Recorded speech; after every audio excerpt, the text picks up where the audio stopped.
ठीक आहे. तर कसा आहे मग ओझोन कसा आहे?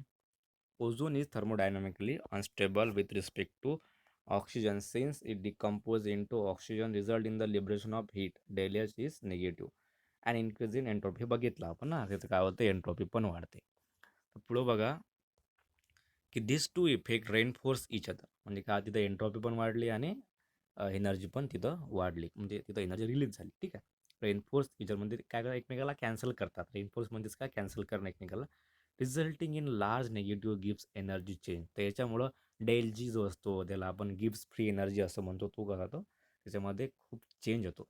Resulting in a large negative गिव्स energy change for its conversion into oxygen. म्हणजे याचा डेल जी कसा हा निगेटिव्ह आहे, लार्ज निगेटिव्ह आहे. ठीक आहे. म्हणून it is not really surprising therefore high concentration of ozone can be dangerously explosive. ठीक आहे. म्हणजे जर हाय कॉन्सन्ट्रेशन ऑक्सिजनचं असेल तर ते काय होईल, खूप मोठ्या प्रमाणात, सॉरी, हाय कॉन्सन्ट्रेशन कोणाचं असेल, ओझोनचं असेल, तर ते काय होईल, लवकरात लवकर ऑक्सिजन काय करेल, बाहेर टाकण्याचा प्रयत्न करेल. ठीक आहे. आणि खूप मोठ्या प्रमाणात एनर्जी तिथं काय होईल, इमिट होईल. म्हणजे तिथं एक्सप्लोजन होण्याचा धोका निर्माण होतो. ठीक आहे. हाय कॉन्सन्ट्रेशन ऑफ ओझोनमुळं काय होऊ शकते, एक्सप्लोजन पण होऊ शकते, कारण ते खूप मोठ्या प्रमाणात काय करते, एनर्जी बाहेर टाकते. ठीक आहे, हे लक्षात ठेवायचं. ठीक आहे. तर पुढे बघा आणखी याचं काम काय. Due to the is with which it liberate atom of nascent oxygen. Nascent oxygen म्हणजे काय, एक सिंगल ऑक्सिजन. O2 म्हणजे डायऑक्सिजन आणि एक सिंगल ऑक्सिजन म्हणजे काय, नॅसंट ऑक्सिजन. हे लक्षात ठेवायचं. ओके. मग काय करतो O3, काय करतो, नॅसंट ऑक्सिजन पण लिबरेट करतो. नॅसंट ऑक्सिजन लिबरेट करणं म्हणजे काय, ऑक्सिजन प्रोव्हाइड करणं एखाद्या दुसऱ्या ॲटमला किंवा एलिमेंटला. ठीक आहे. It act as a powerful oxidising agent. Nascent oxygen ozone liberate करतो. म्हणजे ओझोन कसा आहे, पॉवरफुल ऑक्सिडायझिंग एजंट आहे. लक्षात ठेवायचं, ozone is powerful oxidising agent. For example जर आपण बघितलं, it oxidises lead sulphide to lead sulphate and iodide ion to iodine. तो काय करतो, लीड सल्फाईडला लीडमध्ये करतो कन्वर्ट, आणि लीड सल्फेटमध्ये, आणि आयोडाईडला कशामध्ये करतो, आयोडीनमध्ये. ठीक आहे. बघा इथं, this is lead sulphide convert into lead sulphate due to the ozone.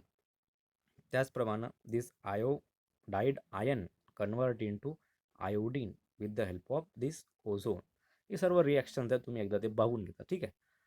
तर याच्यामध्ये आपल्याला काय सांगायचं आहे, की जो काही O3 आहे, ओझोन आहे, हा काय होतो, ऑक्सिडाइज करण्याचं काम करतो. म्हणजे पॉवरफुल ऑक्सिडायझिंग एजंट. इथं इलेक्ट्रॉनचा कन्सेप्ट नाही, इथं ऑक्सिजन देण्याचा कन्सेप्ट आहे. ठीक आहे.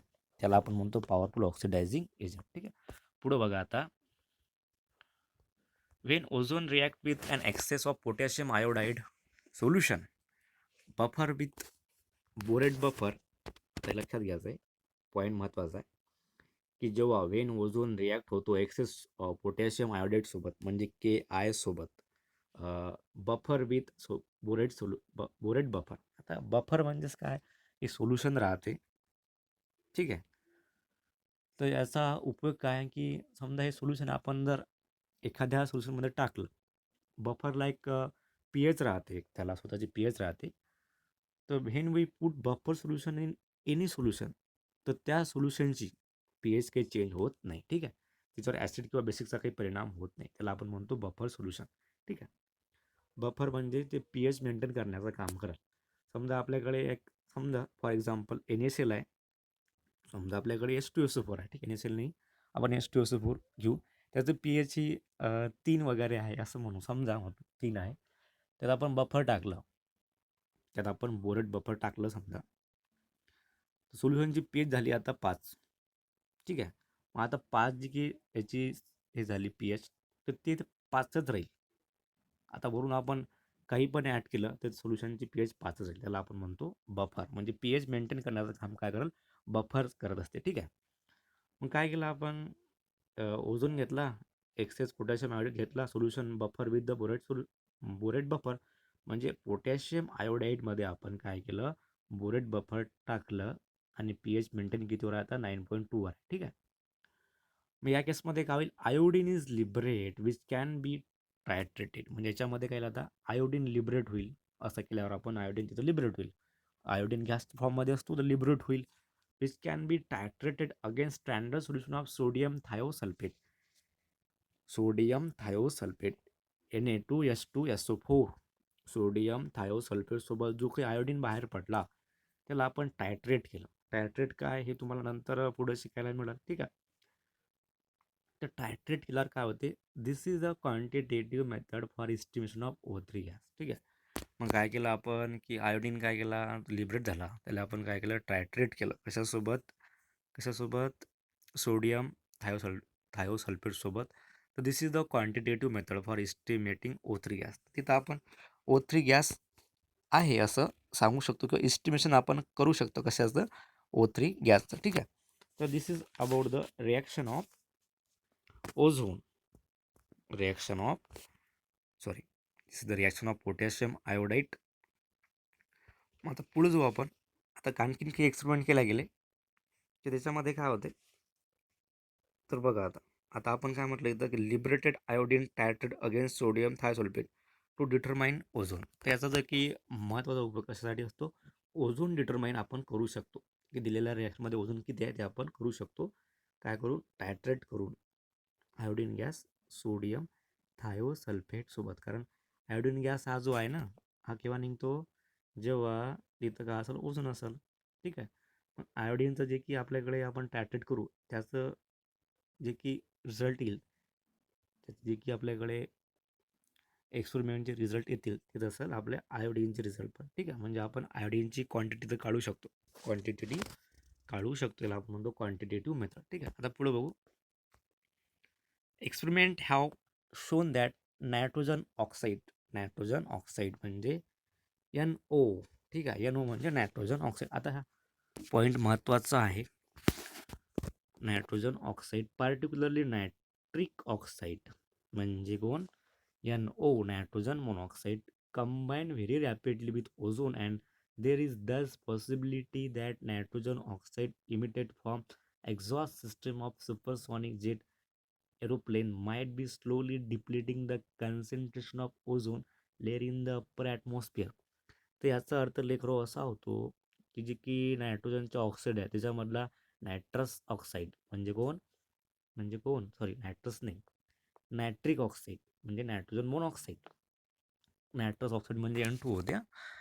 तर ओझोन जो आहे तो नायट्रोजन मोनॉक्साईडमुळे किंवा नायट्रिक ऑक्साईडमुळे काय होतं, डिप्लेट म्हणजे त्याचं काय डिकम्पोजिशन होत आहे किंवा त्याचा थर काय होत आहे, कमी होत आहे.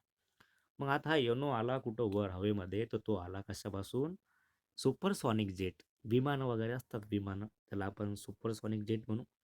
तर त्यांच्यामधून जे की धुवा किंवा धूर बाहेर पडतो त्यांच्यामध्ये NO असतो आणि तो NO त्या ॲटमॉस्फिअरमधल्या ओझोनशी रिॲक्ट होतो आणि NO2 आणि ऑक्सिजन तयार होतो. ठीक आहे.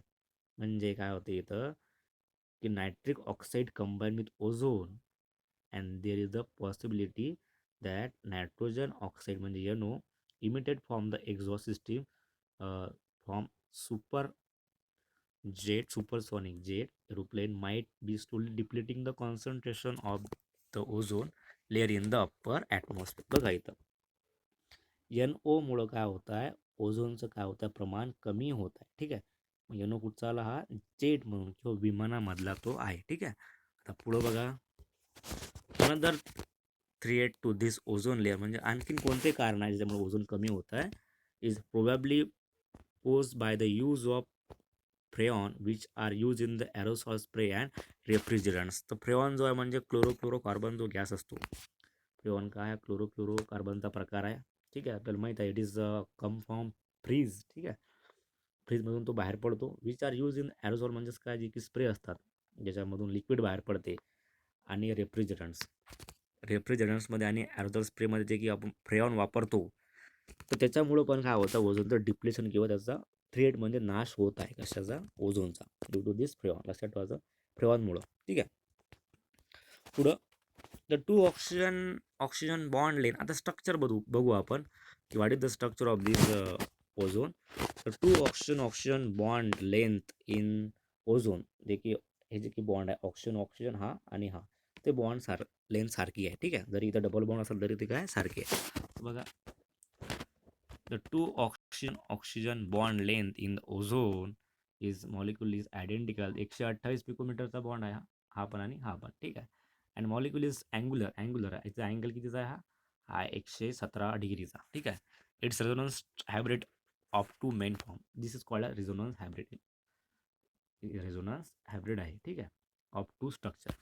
तर हे होतं स्ट्रक्चर ऑफ ओझोन. आता पुढं बघा की आपल्याला काय करणार, यूज बघ मॅथ, यूज ऑफ दिस ओझोन. मग बघा यूज,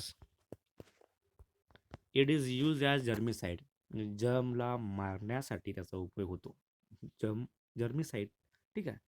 परत डिसइन्फेक्टंट, जे की डिसइन्फेक्टंट आपण करतो फ्लोअरचं किंवा एखाद्या गोष्टीचं, त्याच्यामध्ये आपण ओझोन वापरतो. अँड फॉर स्टरलायझिंग वॉटरमध्ये आपण ओझोन टाकतो किंवा थोड्या प्रमाणात त्याच्यामध्ये असते ओझोन, त्यात ॲड करतो आपण कशासाठी, वॉटरच्या स्टरलायझेशनसाठी, ठीक आहे. परत it is also use for bleaching ऑइलचं ब्लिचिंग करण्यासाठी वापरतात ओझोन. आयव्हरी म्हणजेच काय, जे की हस्तिदंत असतात किंवा त्यांच्यापासून बनलेल्या वस्तू असतात, त्यांच्या ब्लिचिंगसाठी पण हे ओझोन वापरतात, ठीक आहे. नंतर फ्लोअर म्हणजे आपल्याला माहीत आहे, पीठ, स्टार्च, आपल्याला माहीत आहे की यांच्या ब्लिचिंगसाठी काय करतात, हे ओझोन वापरतात, ठीक आहे. It act as an oxidising agent. लक्षात ठेवायचं, हे महत्त्वाचा पॉईंट आहे. ॲक्ट ॲज ऑक्सिडायझिंग एजंट असते कोण, ozone. In the manufacture of potassium permanganate. It act as oxidising agent in the manufacture of potassium permanganate, KMnO4. Potassium परमॅग्नेटच्या निर्मितीसाठी हा ऑक्सिडायझिंग एजंटचं काम करतो, ठीक आहे. डिसइन्फेक्टंट तो आहे, जर्मिसाईड पण तो आहे, ठीक आहे. आणखीन कसा आहे, तो वॉटरमध्ये आपण वापरतो स्टरलाइज करण्यासाठी. तर हे सर्व काय यूज आहेत कोणाचे, ओझोनचे, ठीक आहे. This is about the ozone structure. लक्षात ठेवायचं, having two resonating structure, first आणि सेकंड, हे दिलेलं आहे तुम्हाला इथं, ठीक आहे. तर थांबू इथं, आपण पुढच्या वेळेस सल्फरबद्दल शिवू, ठीक आहे. तर आय विल स्टॉप हेअर, ठीक आहे, थांबू इथं.